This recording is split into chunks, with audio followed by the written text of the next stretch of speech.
Mengapa kita merasa diri kita nggak ada apa-apanya? Inilah dia, karena gambar diri kita sudah rusak. Gambar diri kita itu hilang. Jadi, kita nggak percaya diri dengan diri kita. Kita percaya sama kemampuan kita. Yang ada, kita melihat kekurangan-kekurangan kita. Yang ada, kita melihat kelebihan-kelebihan orang, capaian orang, dan kita selalu membanding-bandingkan dengan diri kita sendiri. Kita selalu merasa di bawah orang lain. Kita selalu merasa nggak ada apa-apanya dibanding orang lain. Padahal sama-sama, cuman prosesnya aja yang membedakan kita dengan orang lain. Hanya prosesnya aja. Terus, apa yang Tuhan katakan tentangmu dan kenapa kamu harus berdamai dengan dirimu sendiri? Halo teman-temanku, jumpa lagi bersama dengan aku, Ernita Manalu, di Edukasi Pengembangan Diri. By the way, pembahasan kita hari ini itu sesuatu yang sangat menarik, yang sangat dibutuhkan oleh setiap orang untuk pertumbuhan semakin lebih baik dari hari ke hari. Untuk itu, tonton terus videonya, jangan di-skip, tonton sampai habis. Pembahasan kita hari ini berbicara tentang berdamai dengan diri sendiri. Awal kejatuhan manusia ke dalam dosa, yang pertama sekali dosa iblis adalah gambar diri.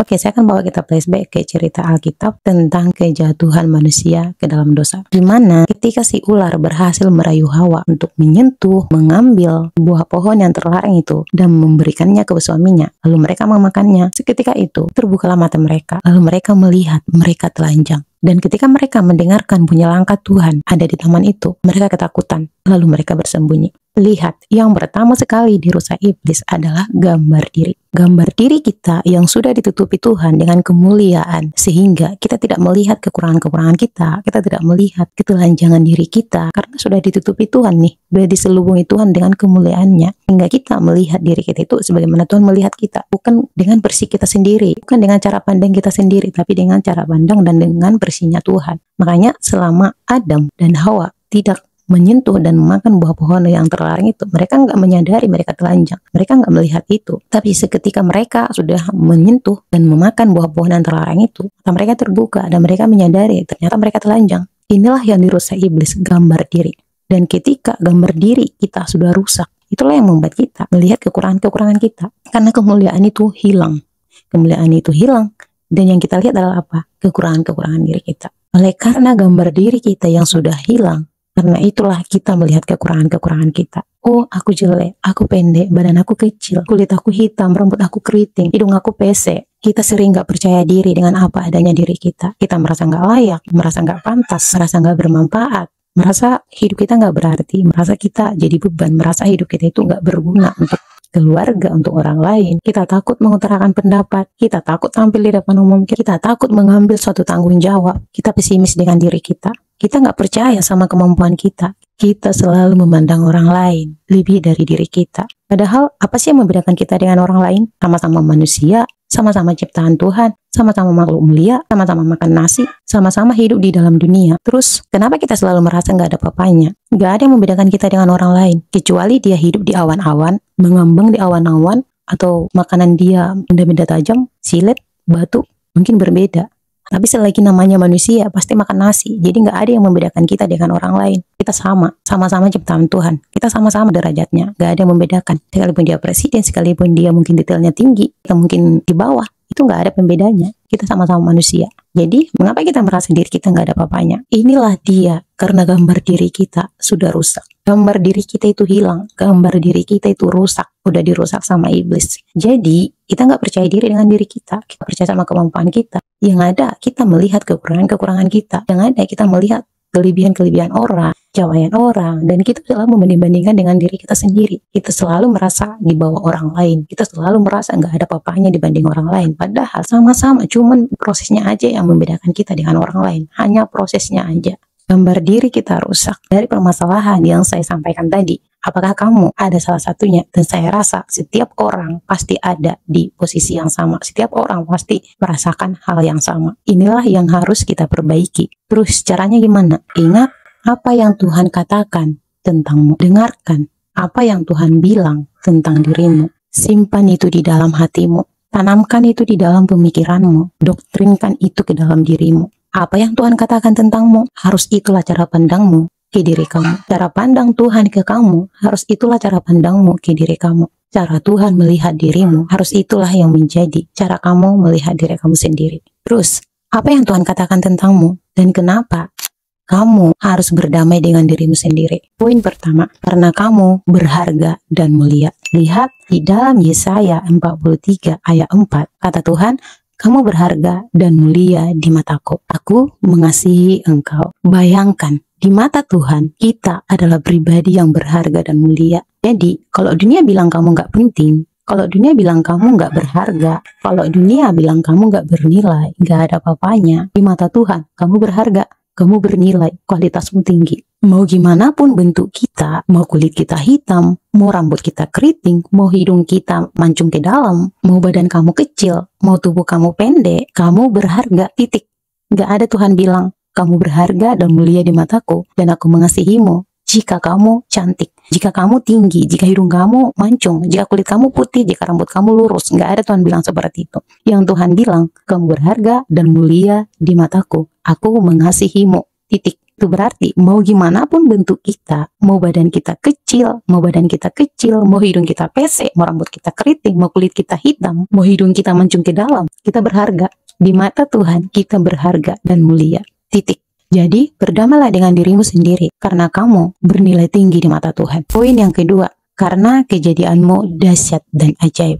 Lihat di Mazmur 139 ayat 4, firman Tuhan, aku bersyukur kepadamu, oleh karena kejadianku dahsyat dan ajaib. Kamu diciptakan bukan secara sembarangan, bukan asal-asalan. Kamu diciptakan dengan tangan Tuhan yang penuh cinta. Setiap detail hidupmu sudah Tuhan rencanakan untuk sesuatu yang luar biasa.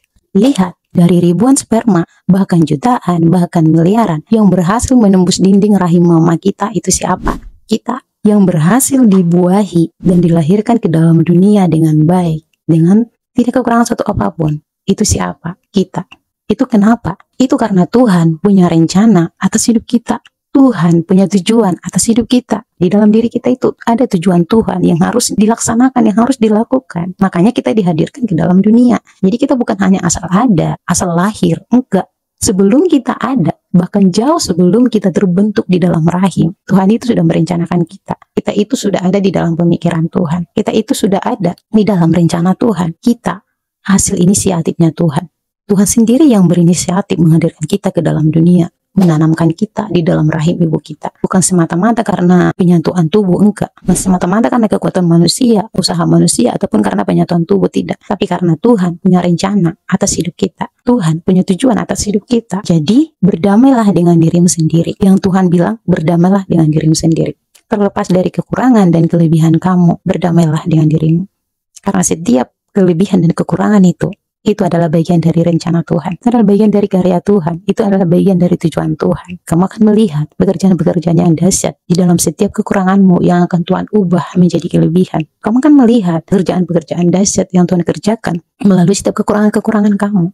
Kamu akan melihat kekurangan kamu justru itu akan menjadi kelebihan kamu. Jika kamu berdamai dengan dirimu. Terima setiap kekurangan itu. Terima setiap kelemahanmu itu. Terima kelebihan dan kekuranganmu.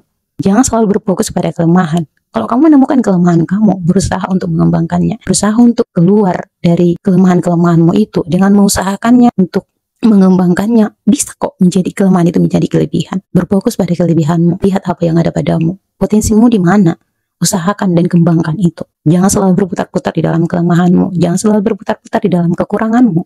Lihat kelebihanmu, lihat potensimu. Minta Tuhan untuk membuka matamu agar kamu melihat kelebihan kemampuanmu itu. Poin yang ketiga, karena masa depanmu sungguh ada. Lihat di Amsal 23 ayat 18. Karena masa depan sungguh ada dan harapanmu tidak akan hilang. Sekalipun doa-doamu mungkin sudah lama belum terjawab, atau bahkan sudah bertahun-tahun belum juga terwujud, belum juga terkabul. Dan mungkin sekarang kamu belum juga menemukan jalan hidupmu, jalan dari pencapaianmu. Tapi ingatlah, Tuhan sudah menyiapkan masa depan yang penuh harapan untuk kamu. Kamu gak perlu cemas ataupun ragu. Percayalah, masa depanmu itu ada dan harapanmu itu tidak akan hilang. Ingat, semua hanya menunggu waktunya. Kamu tidak tahu bagaimana perjalanan hidupmu. Bisa aja sekarang kamu belum melihat, tapi kamu gak tahu 1 tahun, 2 tahun, atau hitungan beberapa bulan ke depannya, kamu nggak tahu. Bisa aja di saat kamu udah nggak terpikirkan lagi, bisa aja itu terkabul.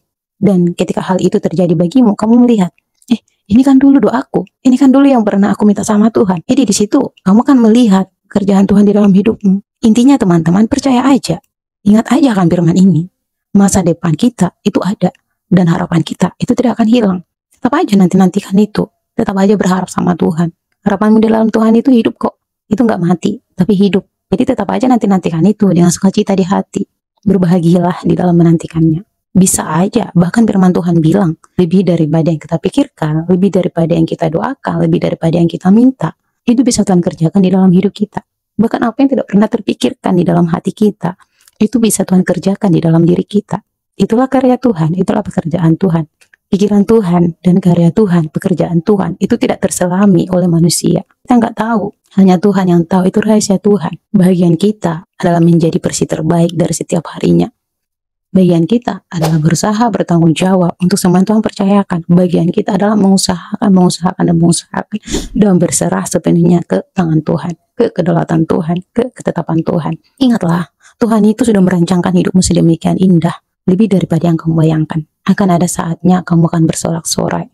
Kamu seperti bermimpi di dalam dunia nyata. Saat kamu melihat itu, mulut kamu akan penuh dengan tawa, hati kamu akan berbahagia. Tetaplah nanti-nantikan itu. Harapanmu di dalam Tuhan itu hidup. Oke, di poin yang keempat, kenapa kita harus berdamai dengan diri kita sendiri? Karena kamu punya potensi, kamu ada kuasa, kamu ada kemampuan. Lihat di Yohanes 1 ayat 12, setiap orang yang menerima Tuhan itu diberi kuasa untuk menjadi anak-anak Allah. Jadi saat Tuhan itu ada di dalam diri kita udah ada kuasa menjadi anak-anak Tuhan, menjadi anak-anak Allah. Itu berarti kita yang mewarisi janji Tuhan, kita yang mewarisi setiap milik Tuhan. Karena kita anak Allah, anak-anak Tuhan, kita diberikan kuasa untuk mewarisi itu. Dan bahkan di awal penciptaan manusia, apa yang Tuhan bilang kepada Bapa di surga, baiklah kita menciptakan manusia itu segambar dan serupa dengan kita, supaya mereka berkuasa. Jadi kita segambar dan serupa dengan Tuhan. Makanya di dalam diri kita itu ada kuasa, ada kemampuan, ada potensi, ada otoritas. Kita nggak hidup biasa-biasa aja. Di dalam diri kita ada kekuatan. Di dalam diri kita ada potensi, ada panggilan besar yang Tuhan letakkan. Panggilan untuk berbuah, bertumbuh, berkarya, menghasilkan buah selama kita ada di dalam dunia ini. Kita nggak boleh memang mencintai dunia, karena tujuan kita kekekalan. Tetapi di dalam dunia, kita harus bertumbuh, berbuah, itu kata Tuhan. Dengan potensi yang ada dalam diri kita, dengan kuasa, dengan kemampuan, dengan otoritas yang sudah Tuhan letakkan di dalam diri kita, sudah Tuhan materaikan di dalam diri kita. Itulah yang harus membuat kita dapat berkarya. Berkarya di dalam dunia ini, menghasilkan buah. Lewat hidup kita, itu bisa memberkati orang lain. Lewat hidup kita, itu bisa memotivasi orang lain. Lewat hidup kita, itu bisa membawa dampak yang baik untuk orang lain. Berbuah, bersinar. Teman-teman harus berdamai dengan proses yang kamu jalani saat ini. Karena Tuhan itu sedang melengkapimu dengan potensi yang luar biasa. Tuhan melengkapimu dengan potensi yang luar biasa. Berdamailah dengan dirimu. Dari keempat poin yang saya sampaikan, bagaimana kita harus berdamai dengan diri kita. Jangan biarkan perasaan minder, nggak percaya diri, perasaan nggak layak, nggak pantas, nggak ada papanya, merasa pesimis dengan diri sendiri, dan ketidakpercayaan diri lainnya. Itu justru menghalangi kamu untuk bertumbuh. Ingatlah selalu apa yang Tuhan katakan tentangmu, bahwa kamu berharga dan bernilai, bahwa kamu berharga dan mulia. Kejadianmu dahsyat dan ajaib, masa depanmu sungguh ada, dan kamu punya potensi. Tuhan sudah menaruh segalanya di dalam dirimu. Yang perlu kamu lakukan adalah menerimanya, percaya, dan menjalaninya dengan damai. Menerimanya, percaya apa yang Tuhan katakan itu, dan melangkahlah dengan damai. Sekian video yang bisa saya bagikan. Selamat berdamai dengan diri sendiri. Selamat menjadi pribadi yang semakin lebih baik dari setiap harinya. Sekian video ini. Sampai jumpa di next video. Bye-bye.